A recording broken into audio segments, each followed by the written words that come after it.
Israel যে একটা campaign শুরু করেছিল ইরানের বিরুদ্ধে, জি।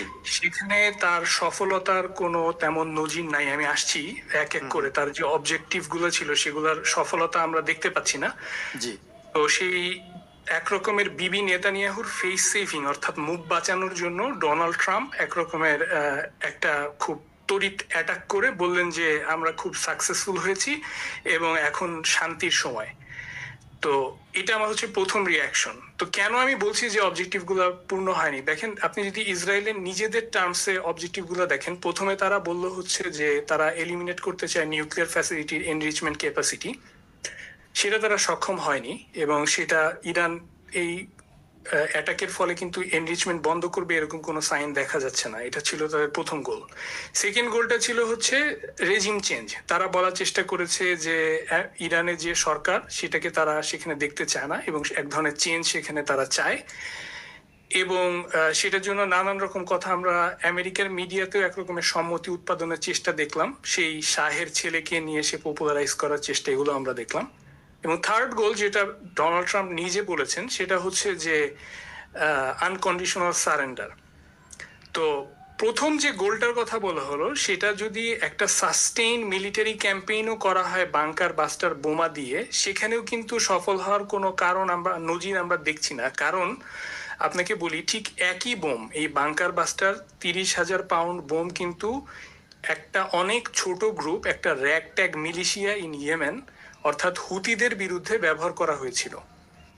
এবং 30 দিন এই ধরনের যুদ্ধ চালানোর পরে আমেরিকা ওখান থেকে ক্ষান্ত দিয়ে চলে এসেছে এবং সেখানে কিন্তু এখনো হুতিরা অপারেট করছে এবং সেখানে $7 বিলিয়ন খরচ করা ছাড়া এই আমেরিকান মিলিটারি আর কিন্তু তেমন কোনো সফলতা দেখাতে পারেনি। এর কারণ হচ্ছে মাটির নিচে যে সমস্ত আর্মস স্টোরেজ আছে হুতিদের, সেগুলো কিন্তু এখনো ক্রিয়াশীল।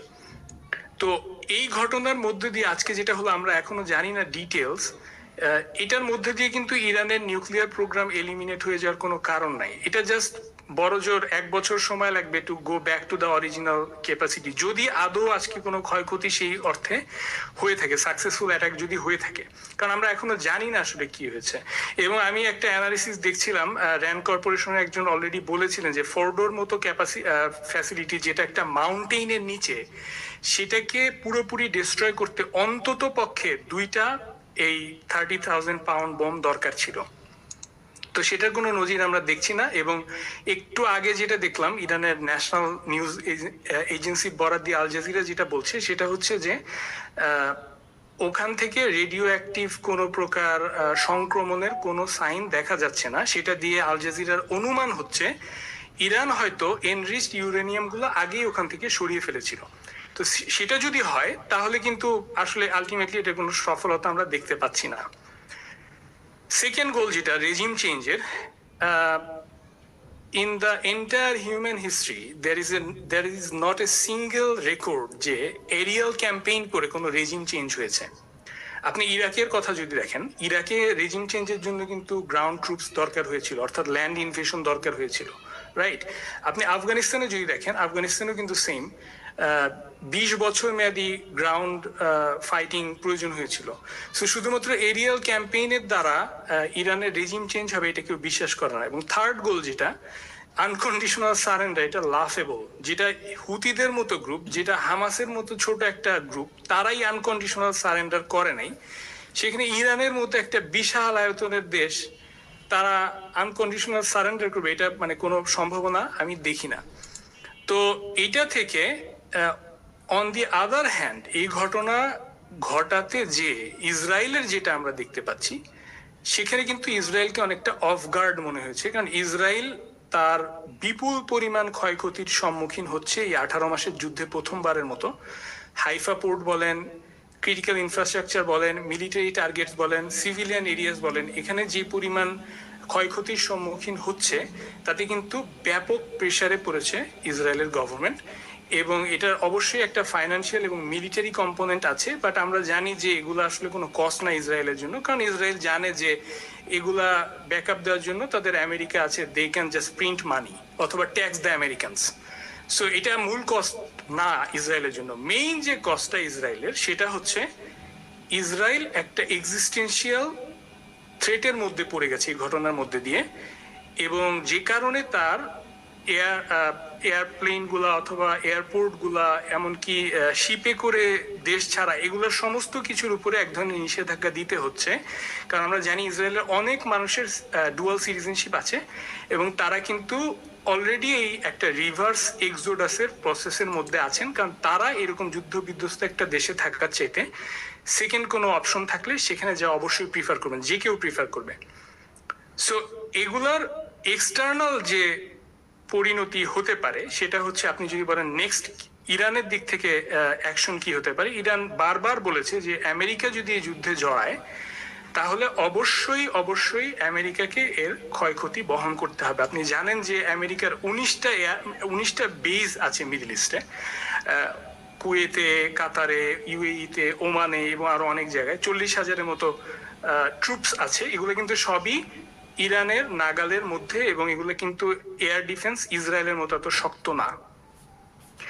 এর বাইরে যদি আমরা দেখি রাশিয়া এবং চায়না, অর্থাৎ আমেরিকার যারা শত্রুরা আছে, তাদের দিক থেকে চিন্তা করলে তারা অবশ্যই চাইবে একটা প্রোট্রাক্টেড ওয়ারে, একটা প্রলম্বিত যুদ্ধে আমেরিকাকে কিভাবে ড্র্যাগ করে টেনে এনে এখানে জড়িয়ে ফেলা যায়, এবং সেটার ফলশ্রুতিতে আমেরিকাকে মানে ভীষণ একটা বিপদে ফেলে দেওয়া যায়। কারণ ইরাক যুদ্ধের চাইতে অনেক বড় স্কেলের যুদ্ধ লাগবে ইরানের জন্য, just because of its geography and military power.